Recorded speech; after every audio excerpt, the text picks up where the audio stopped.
दोस्तों, गली मोहल्लों की सड़क छाप भाषा का प्रयोग अब संसदों में शुरू किया गया है। नए स्तर में, नए बैठक में, नई संसद में नई भाषा का प्रयोग शुरू हुआ है, जो कि इस भाषा को नीच गली मोहल्ले में टहलने वाले नशेड़ी गंजेड़ी की भाषा का जो प्रयोग है वो संसदों में अब इस्तेमाल होने लगा है। इन भाषा का प्रयोग करने के लिए किसने अथॉरिटी इनको दे रखी है? नमस्कार, मेरा नाम है शैल और आप देख रहे हैं M2 लाइव टीवी।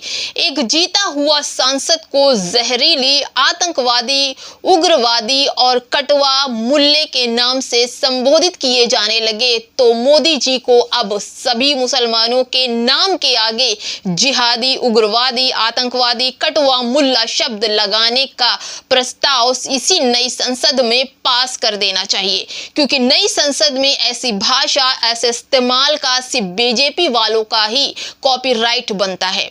हम आपको बता दें कि ये मामला क्या है और मैं क्यों ये बात कह रही हूं।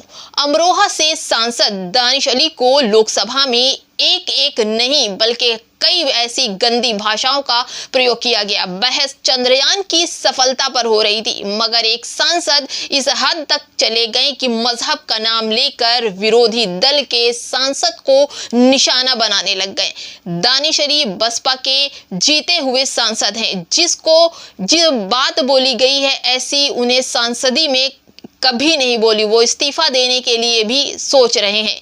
संसद की कार्यवाही से उन शब्दों को लेकर दिया गया जो प्रस्ताव है वो बहुत ही गंदा है, मगर उस मानसिकता का क्या होगा जो आज गोदी मीडिया के एंकरों ने लेकर जो व्हाट्सएप यूनिवर्सिटी है, आंटी अंकल भाभी भैया के बीच फैली हुई है, वहां से ये सभी शब्दों का प्रयोग अब सांसदों में भी यूज होने लगा।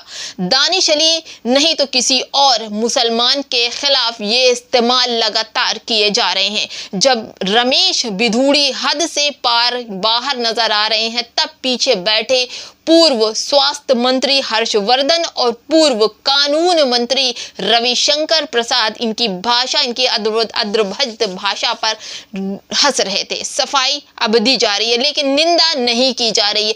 इस देश में अब उम्मीद भी यही की जा रही है कि ऐसे ही भाषा का प्रयोग होगा, कार्यवाही भी ऐसे ही होगी। इसे लेकर भी आशंकाएं भी जताई जा रही हैं, लेकिन लोकसभा की ये घटना साधारण नहीं है दोस्तों, मगर इस पर प्रधानमंत्री की चुप्पी इसे साधारण बना रही है। आपको नई संसद मुबारक हो मोदी जी, जिस संसद में इस तरह की अभद्र भाषा का प्रयोग किया जाता हो। रमेश बुधाड़ी की धार्मिक रूप से खराब अपशब्दों का इस्तेमाल उन्होंने किया, फिर भी उनके खिलाफ कोई महत्वपूर्ण कार्यवाही अभी तक नहीं की गई, ना तो अध्यक्ष द्वारा और ना ही उनकी पार्टी भाजपा के द्वारा। मोदी जी तो तमाम चीजों पर चुप्पी साधे होते हैं, लेकिन हमें स्पष्ट रूप से बोलने के लिए बिधूड़ी की आभार होना चाहिए। उन्होंने बता दिया कि हमारी पार्टी क्या कर रही है। उनकी पार्टी अल्पसंख्यक समुदाय के बारे में क्या सोचती है, मुसलमानों के बारे में क्या सोचती है, कुछ चीजें स्पष्ट होने पर बेहतर होगी।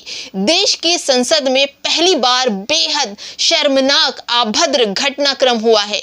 माननीय सदस्यों, मंत्रियों की मौजूदगी में एक मुस्लिम समाज से ताल्लुक रखने वाले बसपा विधायक सांसद कुंवर दानिश अली को भाजपा सांसद रमेश बिधूड़ी द्वारा अपशब्द बोला गया, उग्रवादी, आतंकवादी, मुल्ला, कटवा बोला गया।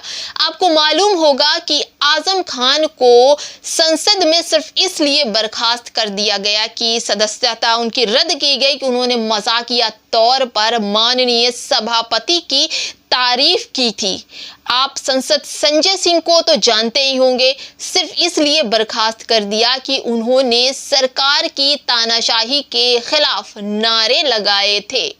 अब ये आप समझ लीजिए कि मुसलमानों को किस तरह से, आम मुसलमानों का हाल क्या होगा जब एक सांसद का, दानिश अली का ये हाल है।